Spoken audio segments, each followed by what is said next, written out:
Hey, Russ, welcome to the program. Thanks for thanks for having me. I'm looking forward to it.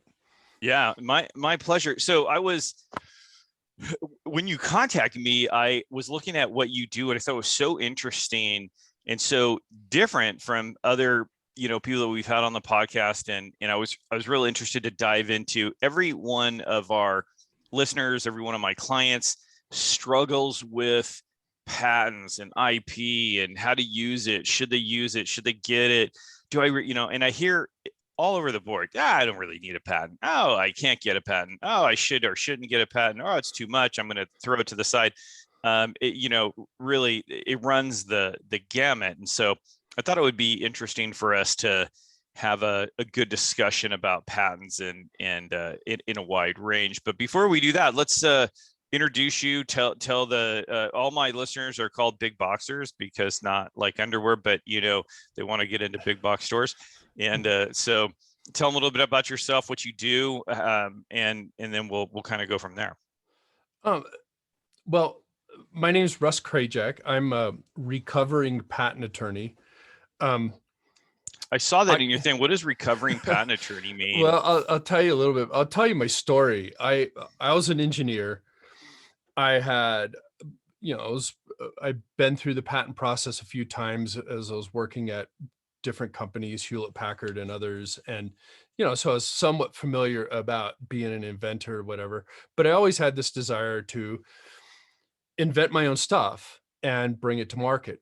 Okay. And I was working at HP at the time, had this invention. I go to this patent attorney who's on my hockey team, and I tell him, I got an invention. I want to bring it to market. And it was something that would be appropriate for Home Depot or Lowe's, hardware type of product. In fact, it was a bracket to make a sawhorse, and I had a way for the sawhorse legs to fold up, and they kind of folded up nice and neat. And so I'm an engineer, so I designed the product. I had drawings. I think I had built prototypes at that time. And the patent attorney wouldn't give me any advice. I'm like, okay, what should I do? And he's like, I don't know. You could do a provisional patent. You could do a search. You could do a non-provisional patent. What do you want to do? I'm like, well, I don't know what I want to do. I'm asking you. Right. At $400 an hour, help me understand this. And at $400 an hour, he was more than happy to explain all this stuff in ad nauseum, Yeah. but never really gave me any advice. And I wound up spending $5,000 doing two really bad patent searches. And I was so disappointed that I took the patent bar to become a patent agent. And my thought was, well, I want to understand this patent process so that I could invent my own stuff and license it. Now, what really happened was I wound up working for that guy for about 3 years to learn the trade of patents. And then I went to law school, went out on my own as a solo attorney, but it is all about, my whole goal was how do I reverse engineer the patent system to work for the inventor, to work for how do I create value in the patents? And what you alluded to is that there's a lot of predatory behavior in the startup ecosystem, in the entrepreneur ecosystem. Yeah, I And mean, we it's were kind of talking about that before we hit record. Yeah, of course. Once you're on the radar, then there's all kinds of programs that are designed to ferret you out so that people can copy you. well, that's I'm thinking more about the predatory behavior of the patent attorneys. Okay. The patent attorney, and this is my shtick about being a recovering patent attorney is I don't like the conflict of interest between the client and the patent attorney. And the conflict of interest is that the patent attorney has a financial incentive to write you a patent, no matter if you need one or not. And they push the patents because that's the product they're selling. Yeah. And, if you go to a house painter, they're going to say, how can I paint your house? Your house needs painting. And like, well, maybe it does, maybe it doesn't. But you're hiring a workman to do some job for you. And you as the client need to know if it's the right thing for you or not. Um, and then there's a lot of very bad um, advice that's being touted as conventional wisdom that I think really hurts independent inventors. And not the least of which is this idea of, oh, you should get a provisional patent application. And I think they're always wrong. I mean, make no mistake, always, always, always wrong for an independent inventor or a small company. So you're saying there's having a provisional patent filed is pretty much a waste of time. Not only a waste of time, but worse than having nothing. And I'm serious about that. And I'll tell you, the independent inventor, is trying to save money. Fine. They're trying to be judicious with how they're spending their cash, which is great. And so they do a really thin provisional. Oh, some guy down the street, or I'll file your provisional for $1,500. Well, that's, guaranteed going to be a problem in two ways. One, it's either way too thin. In other words, it doesn't have the legal requirements of the description, or it's way, way, way too fat. And it's got way more stuff in it than it ever should have.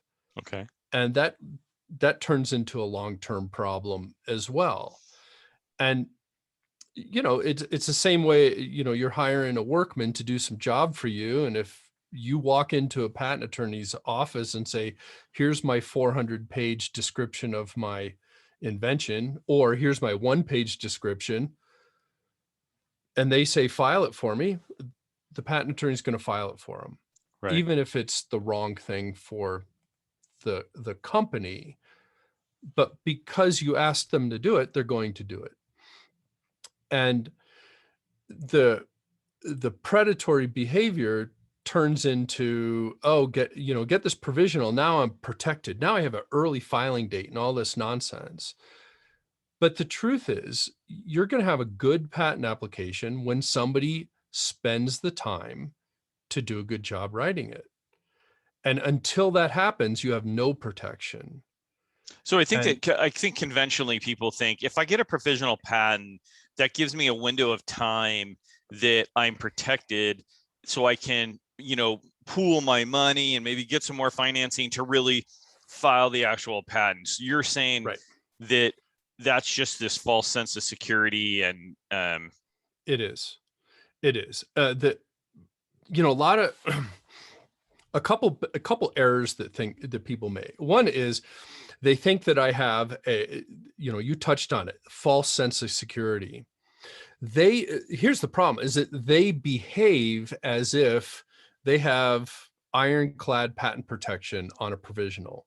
They got a moat. Yeah, they're in the castle. Yeah, they're good to go. And what do? They go out and start chirping about their invention. They start telling the world about it. They start offering it for sale. They start doing all this stuff. But in reality, they're not protected at all until they file this non-provisional, provided that their patent attorney does a good job of that.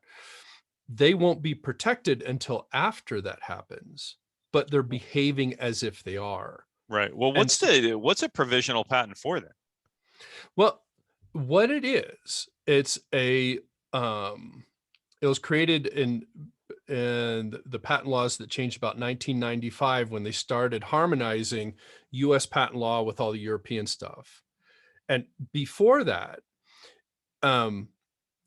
the foreign patent applicants would get a year. Essentially, they'd be able to file in their country, wait a year, come to the US, and then they'd get their patent in the US. So there was this, essentially, foreign patent owners would get an extra year of patent term because they could start a year later. And US applicants were not able to get that extra year because we had to start on day one. And so they had this provisional thing that allowed you to wait, and then you started your patent protection. And that was essentially what it was about. And so it was a way to, put the US applicant on the same playing field as with the foreign guys. The thing is, for a startup company, for an entrepreneur, you want that patent as fast as possible, not as slow as possible, right? The point of the provisional is delaying getting your patent. So But provisional is not patent protection. It's just what then I still don't understand what it is. Like, is there? it's a placeholder, okay? Where anytime I file a patent application, I can check the box and say, make this a provisional or make it a non-provisional. And so I check the box provisional, and nothing happens at the patent office until, up to a year later, I could refile it, and then I get in the queue to be examined. So I'm delaying my patent, the eventual patent, I can delay it up to a year by using a provisional. The only purpose is to delay getting a patent. That's it. And so if you look at I mean, pharmaceuticals, yeah. there's very few patents that really make all their money at the end of the patent term, year 2021. Pharmaceuticals do. But stuff that we're trying to get into a big box store, we're worried about people knocking it off next year, not Next in year month. 20. Yeah, Next next month. month. Yeah. Yeah. So we as small-time inventors want to get our patents as fast as possible, not as slow as possible. So that's why That is just like super contrary to, I mean, believe me, I hear all the time, yep, I have my provisional. I have my provisional. And we all including myself, exhale a sigh of relief. You got your provisional. But yeah, but what you're saying is that's like saying I have a blocked artery, but I'm going to put off getting a stent put in for a year. And maybe that's a good idea, and maybe it's not. Probably not a good idea. But if you have a blocked artery, you want to get that stent put in as soon as possible, not wait a year. And there's a couple tracks, a couple ways you can get patents fast. There's this thing called patent prosecution highway, which is the best way to get patents fast. And essentially, I could get a patent issued in 6 months, like in my hand, printed and published in 6 months, as opposed to delaying a year and then going through the normal, it might take you 3-4 years before you get a patent. But that patent in your hand means you can enforce it. Patent in your hand means you can raise money against it. Patent, you can borrow against it. You can sue people who infringe. You can take them to court. All that kind of stuff exists when you have your patent. And that's part of the problem, part of my heartburn with getting provisionals is that they're, they're designed to delay getting the asset. And if the asset's worth it, you should get it quickly. You should get it. So, all right. Another thing that I comes up a lot that I haven't been able to nail down any solid answer is there anything that you could do with your product that negates your ability to patent it later? In the US, we have this 1-year grace period. So if you put something on a website, publish your idea or offer it for sale, even if it's not built. But if you offer it for sale, you have a 1-year grace period to file your patent, to file your non-provisional patent. Okay. So what or file the complete description of the thing. But what a lot of people do, and I'll tell you a little bit about the business that I do today is I will finance the cost of patents for companies. And I'll finance the patent when I think the patent's going to have value. And how do I know if the patent has value? We do the market research. We find out, we do the heavy lifting of figuring out, can we build the product? what's our cost of goods? Is there a real market for it? What's a retail price for it? What's our wholesale price going to be? Is there a real business here?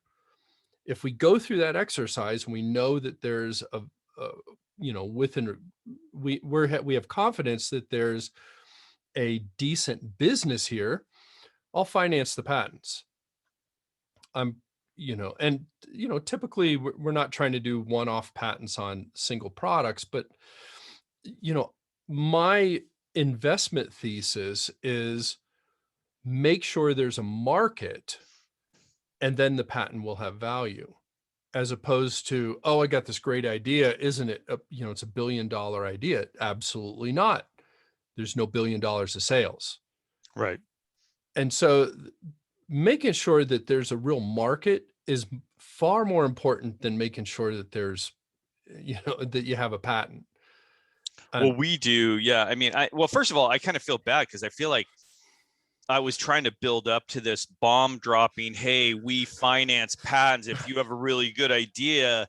But you can't afford to get a really solid patent. Boom. That's what we can do for you. So I feel like we didn't really build it up to that, but, no, fair enough. Yeah. But, it's make sure that there's a market. The hardest part is not the idea. The hardest part is the branding. It's the, addressing the real customer need and figuring that out. And then the idea kind of falls from that. Yeah. I mean, the same thing goes, it used to be years ago in my business where I would just turn people down. Like they came to me with a product and I would say, yeah, no, that's not going to work in retail. Right. And I felt bad about it, and so eventually I came up with a product evaluation process. And, I take clients in the evaluation process, we take them through 8 categories. And the categories include partly their product and partly their company, because for a product to be successful, there's a company component to that success too. Retailers don't just want to partner with a product. They can do that now on their own. They have, they have sourcing agents all over the world. They don't need your help to get a product. What they want to do is partner with a company that has a product or a line of products that's out there, that has a following, and blah, blah, blah. So when we evaluate the product, we also evaluate the company, but we go through extensive pricing strategies, and then we give them a score from 0 to 5. And for us, products that rate out a 4 or 5, we have about a 75% success rate getting interest from retailers on those products. Once they're a 3 or less, it drops off dramatically. And so it sounds to me a little bit like that's the same thing you're looking at with a patent. With a patent is yeah, it may be a good idea. And I always go back to, because this is one of my favorite Shark Tanks, is where that guy that came up with the little clip that goes over the camera on your laptop, and he was just so pumped about this little clip, and it, so when we're not using your camera, nobody can look, and David Hershovic just says to him, yeah, can't I just put a piece of tape over my over my camera, or can't I just simply close my laptop when I'm not using it? Do I have to have this clip? And the guy's just presentation just went like off a cliff, because yeah, it was a patentable idea. He had a patent on it. Nobody else had done it, but it's just not a product that he's creating he's trying to invent a need for something that there's really no need. People will figure out how to cover their camera on their own. And I constantly remember that, because, don't create a problem to solve. Does your product really solve a problem that people will pay for? And so that's a good example for you. The guy had a patent. I mean, if the product was patentable, it's just not really sellable. Yeah, but they went to a patent attorney, and the patent attorney took this guy's money. Right. Probably a decent amount of it. Yeah. And he got paid up front. He took no risk. Oh yeah, you're going to be a billionaire. Here's my invoice. And the guy paid happily. And it's such a, and here's the other thing, is that independent inventors do not understand how I don't know, manipulated is that might be but how the sales job actually works at the when you talk to your patent attorney. When I worked for, when I first started and I was working for a patent attorney, he would, you know, every time when you file the patent application, you shake their hands, you say, congratulations, you tell them, hey, good job. This is fantastic. You just got your patent application filed. And then when the patent issues, you do the same thing. And the ceremony was really important. And the, I've had, when I was working at the law firm, I'd get stuck with all the independent inventors because, you know, because I was a young guy, Yeah, yeah, yeah. and I'd talk to, somebody come in the office, I'd talk to them and I'd be like, well, okay, that's kind of interesting. And you'd hear them, on the cell phone walking out the door. Hey, mom, the patent attorney thought it was a good idea. And For like, sure. it's, um, I really want to, but the reason why I'm a recovering patent attorney is I don't like that predatory nonsense. And, think it through, show your work, do the heavy lifting to see if there's a real product here. If there is, make the investment, do a good patent, and, you know, do what do a good job of it. It's really easy to, and I get a lot of people call, hey, I got this great idea. What do I do? The last thing you should do is get a patent. And here's another reason why you want to do the patent later, is that when you go through that 8-step process of figuring out every little component of the business and the product and what does the customer need and all that, you learn things. You learn, how I can cost reduce this product. You learn, how can I package it appropriately? You learn, what does the customer really want? And all that stuff informs what should be in the patent. On day one, if I just, the lightning bolt hits me and I write down the ideas that I have very little data to support the investment in a patent.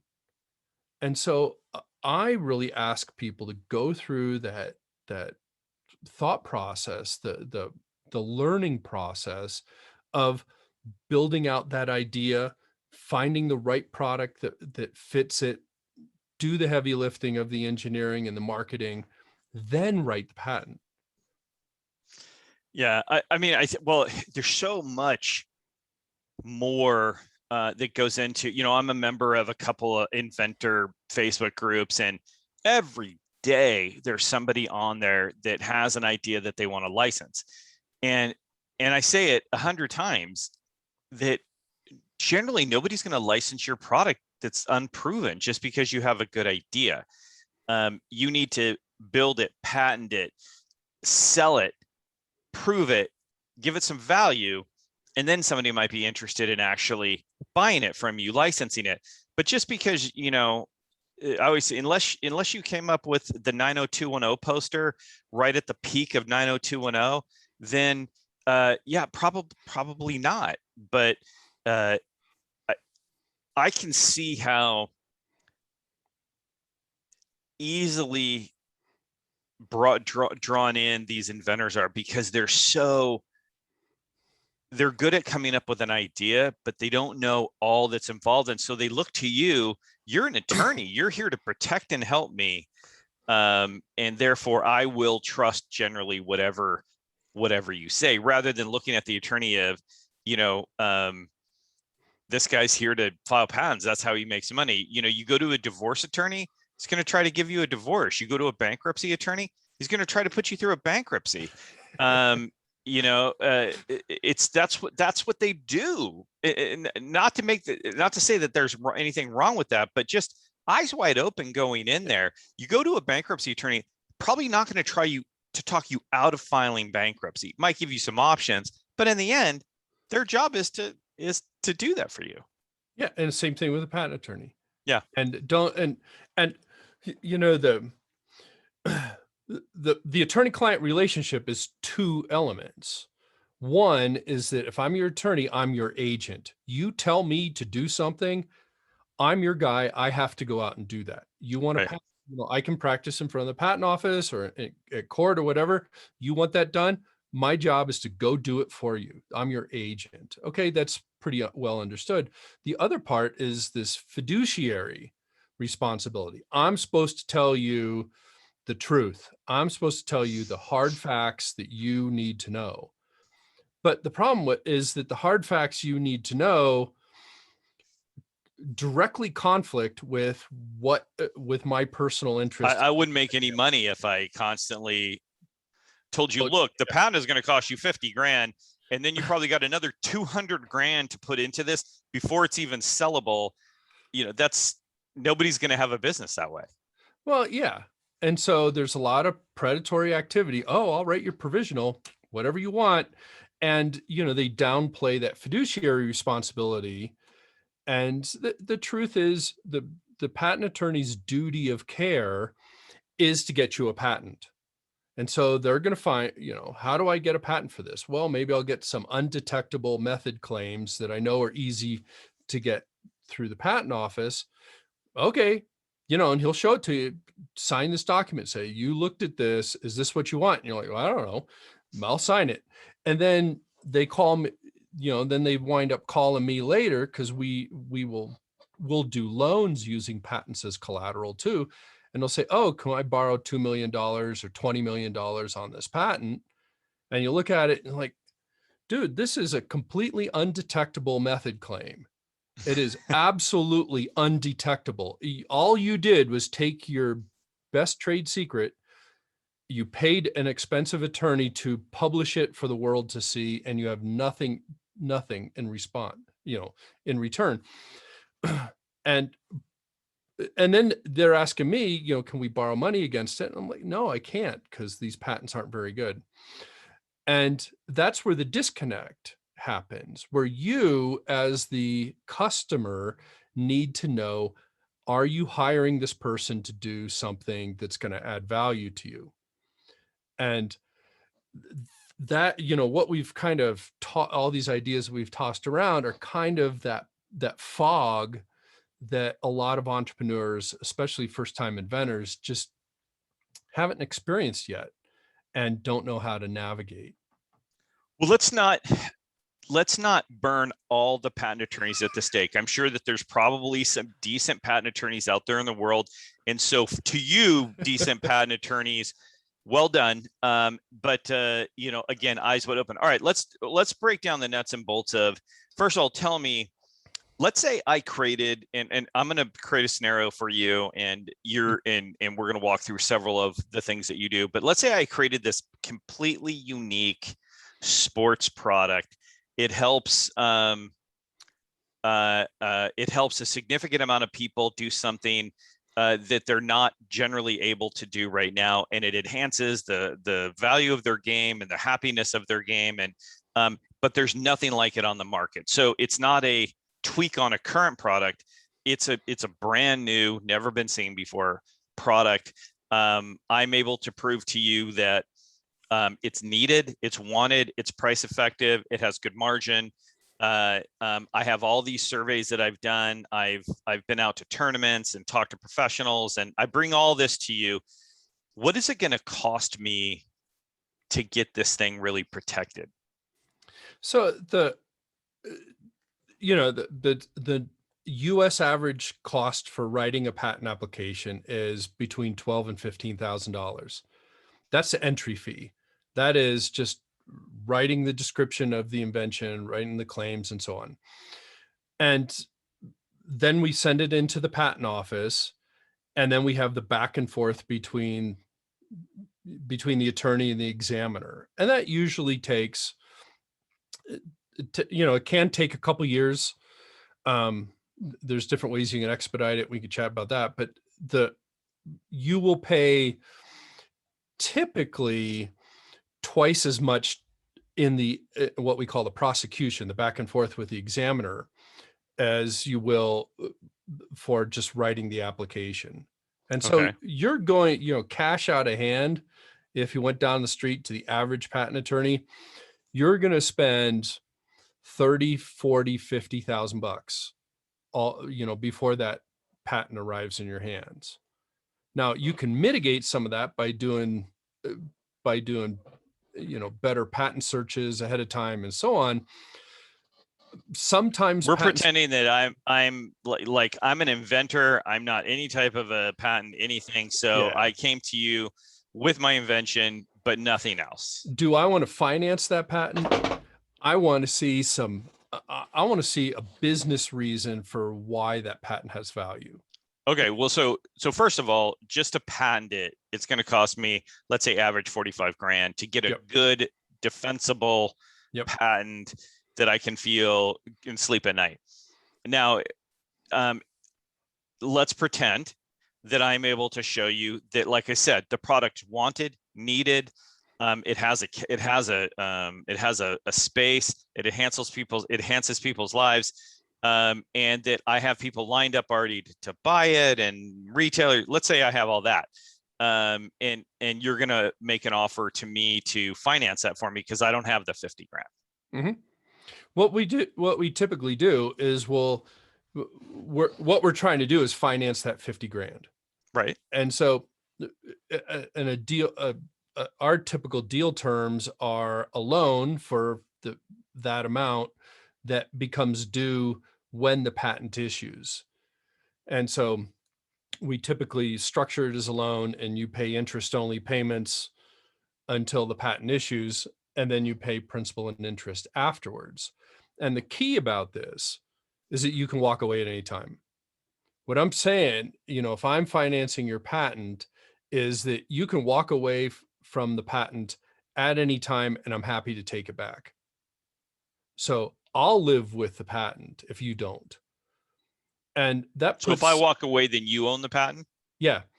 And, that, if you don't pay the mortgage on your house, you don't get to live there anymore, I'm right? not. Yeah, I'm not saying Same kind of deal. that's. Yeah, yeah, But yeah. but it's, for me, it's about having some skin in the game.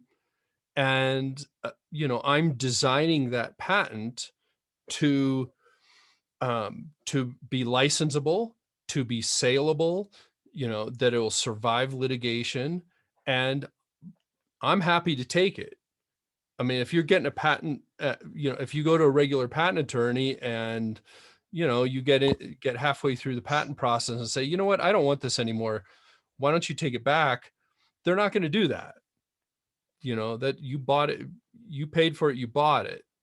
I'm saying I'll put some skin in the game, and I'll make sure that I do a good job with the Right. patent. Well, if you're going to end up with it, you don't want to end up with something that has no value. So Exactly. obviously, And you're only one going to finance it if it's worth anything, and you're going to do a hell of a good job patenting it so that if you end up owning it, you have an asset.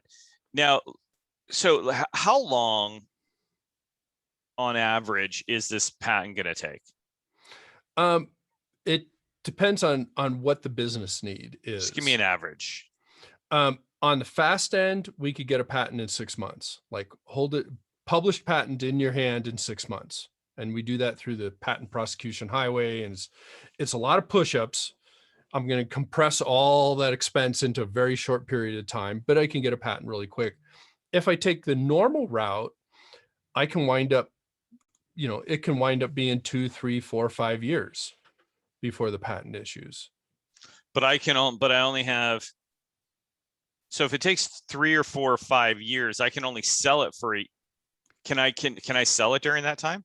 Absolutely. Yeah. Yeah. Yeah. Start Okay. selling, start I was making going to some say, money. because if I don't have 50 grand now, chances are I'm not going to have 50 grand in 6 months. No, no, no, no. Yeah, you don't have to worry about that. Once we filed a good patent application, not some thin provisional, but fully described invention, you go out and start selling, all day long. In fact, the bet that I'm taking with this financing is twofold. One is I'm betting that the patents are eventually going to have some value, Right. but I'm really betting that you are going to be successful. I'm not taking a percentage of revenue. I'm not taking, oh, this is $1 billion thing and I'm taking 10%. No, it's none of that nonsense. I'm just trying to finance that amount of money over, over the time that it takes to get the patent. And so I'm hoping that you're going to be in business and be able to repay your loan. If you are, I am happy. And if you're making billions of dollars on this $50,000 patent, I'm ecstatic, right? I want you to have all that upside. And, and my thought process is I'm not trying to retire on any one of these ideas.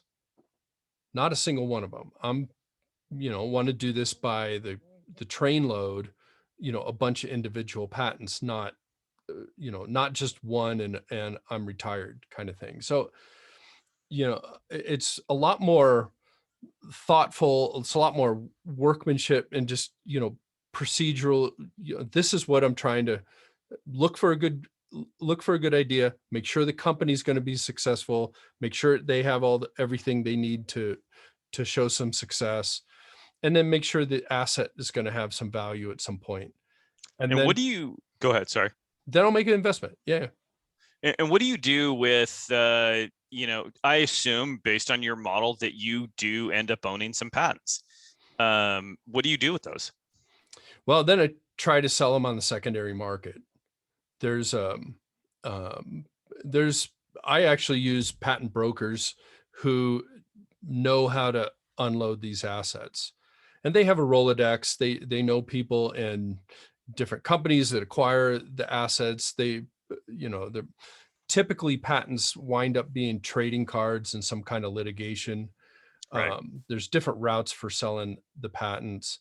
The truth is, I might have to sit on that patent for 5 or 10 years before the market comes to that idea, right? The thing about the patents have no value until somebody brings a product to market. That's right. If you're successful in bringing a product to market, the patent will have value. The patent has no value until you do all that heavy lifting. When you sell a patent, though, are you looking just to recover the money you have into it, or are you looking to make a profit, or both? Well, you try to sell it for as much as you can, but the reality is, if I have patents that are infringed by Apple and Samsung, which I have a portfolio that's out for sale right now, I'm lucky to get $200,000 out of them. Like, these are like, gold, the best you can get is maybe $100,000 in asset out of them. That if I haven't, let's say I have a patent on some consumer product that nobody is producing, you cannot even give those things away. I mean, they're, maybe I could get $10,000. I spent 50 on it. Maybe I could get 10 out of it. They really don't have, the patents have no value until there's sales in the market. That's all there. Before that, the patents have speculative value. We can look and say, oh yeah, wouldn't it be great if 100,000 people were buying this product every year? Wouldn't it be great if, so many people were using my new sports training aid? Right. Oh yeah, it'd be great. And I could run these spreadsheets with lots of zeros on it. But the reality is, if nobody's buying it, it doesn't have value yet.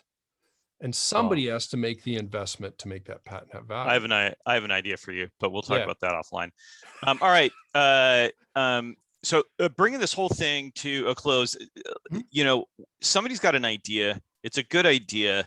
They've made a product.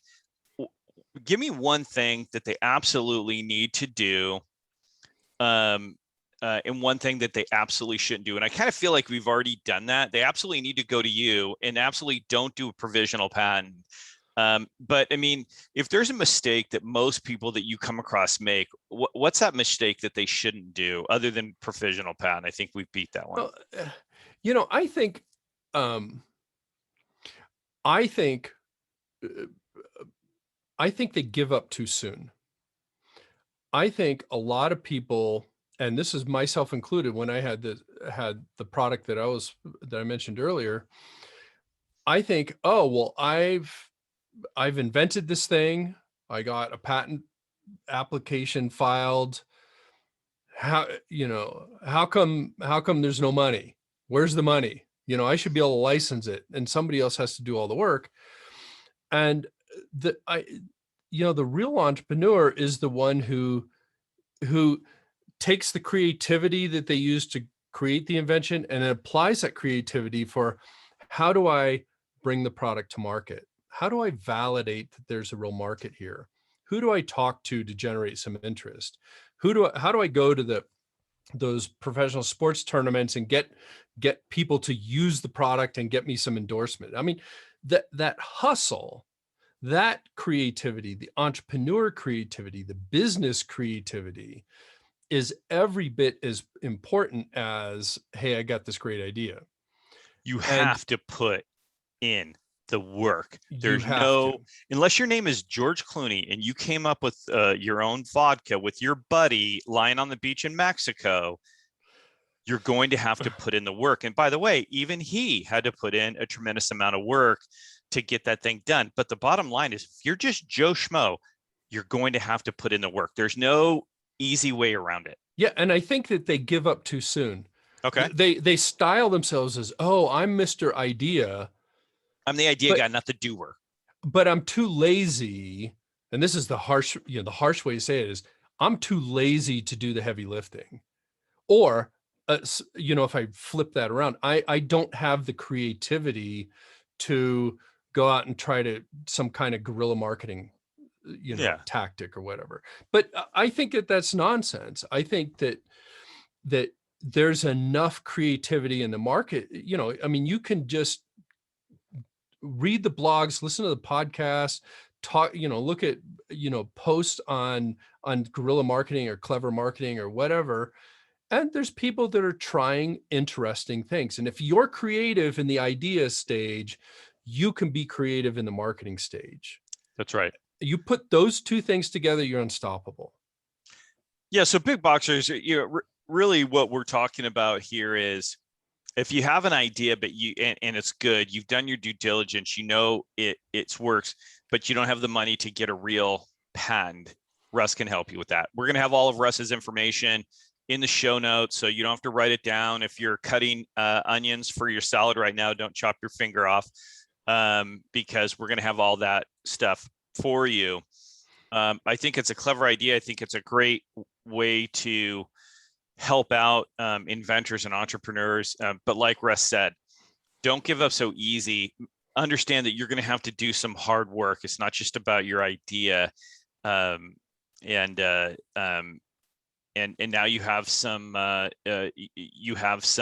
backup, something to go to. So Russ, I appreciate your insight and I appreciate the information. Actually super, I think, invaluable. Well, it's hopefully I've given you a different perspective on, from the normal pablum of, oh, run out and get a patent and, that kind of, all of a sudden, magically you're protected. No, I think it's a little bit of a disruptor, and I like that. I like that a lot. So I appreciate you being on. Thanks so much for your time, and we'll look forward to chatting again. Thanks for having me, and really enjoyed it.